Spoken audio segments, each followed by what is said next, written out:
गुरु प्यारी साध संगत जी, आप सभी को प्रेम भरी राधा स्वामी जी।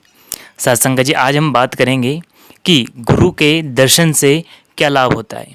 क्या गुरु के दर्शन करने मात्र से हमारे कई जन्मों के पाप समाप्त हो जाते हैं और क्या फल मिलता है गुरु के दर्शन करने से।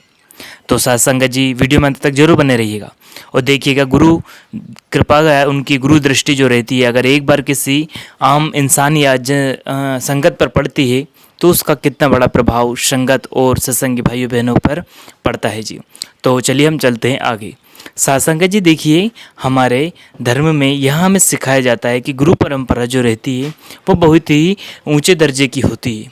जो गुरु होते हैं वो बड़े ही ऊंचे संत महात्मा होते हैं और वह कुल मालिक के द्वारा जो भेजे गए अवतार होते हैं, या यूँ कह लो स्वयं वहाँ मालिक स्वयं धरती पर गुरु के रूप में हमें समझाने के लिए आते हैं। साध संगत जी, यदि पूर्ण संत महात्मा की दृष्टि किसी भी जीव या पशु पक्षी इंसान पर पड़ती है तो उसके कई जन्मों के पाप समाप्त हो जाते हैं। हमारे कई जन्मों के जो कर्म रहते हैं उनका लेखा जोखा तो सही बात है कि हमें ही देना पड़ता है, लेकिन जब संत महात्माओं की दृष्टि हम जीव आत्माओं पर पड़ती है तो कई जन्मों के पाप हमारे जो कर्म रहते हैं वह समाप्त हो जाते हैं और सूल की सूल बन जाती है। यानी कि जो हम पे बोझ होता है वह हमारे कर्मों को जो कि हमने पुराने जन्मों में किए हुए हैं उनका बोझ हमारे ऊपर रहता है। इसलिए हम भूल से भी सत्संग या फिर दर्शन के लिए या फिर सेवा कर ही नहीं पाते हैं। लेकिन अब आप जी देखिएगा, कहने को तो कह देते हैं कि संत की दया दृष्टि से कभी भी कर्म समाप्त नहीं होते और ये बात सही भी है, लेकिन एक बात आज हम बताना चाहते हैं कि देखिए जो भी इंसान है वह सत्संग में जा रहा है, सेवा में जा रहा है, उसे नामदान की बख्शिश हुई है तो इसका मतलब ये है कि गुरु कृपा तो है।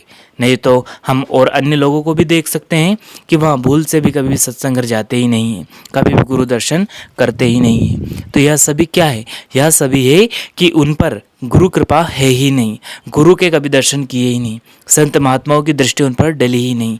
तो यानी कि हमारे संत महात्मा जो हमारे सत्य पुरुष है वह हमारे ऊपर जो दया डालते हैं उससे हमारे ऊपर एक दिव्य कवच या यूँ दिव्य शक्ति हमारे ऊपर प्रभाव डालती है, जिससे कि हमारे जन्मों जन्मों के बुरे कर्म समाप्त हो जाते हैं।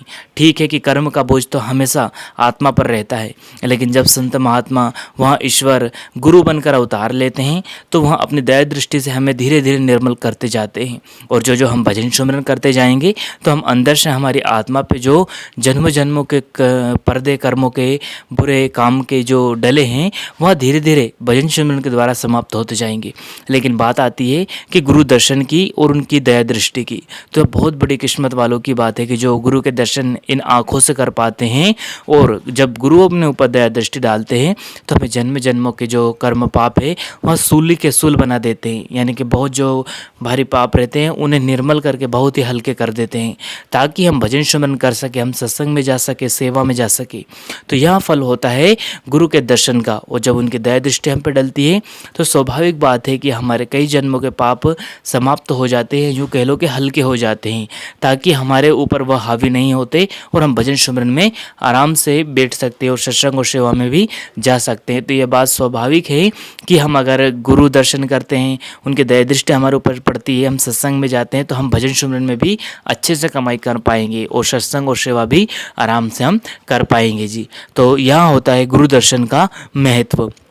और जब गुरु दर्शन करते हैं तो हमारे मन में एक निर्मलता आती है, एक पवित्रता आती है, एक दया और विनम्रता आती है, जिससे कि हमारा मकसद जो मुक्ति का है वह पूर्ण हो जाता है जी।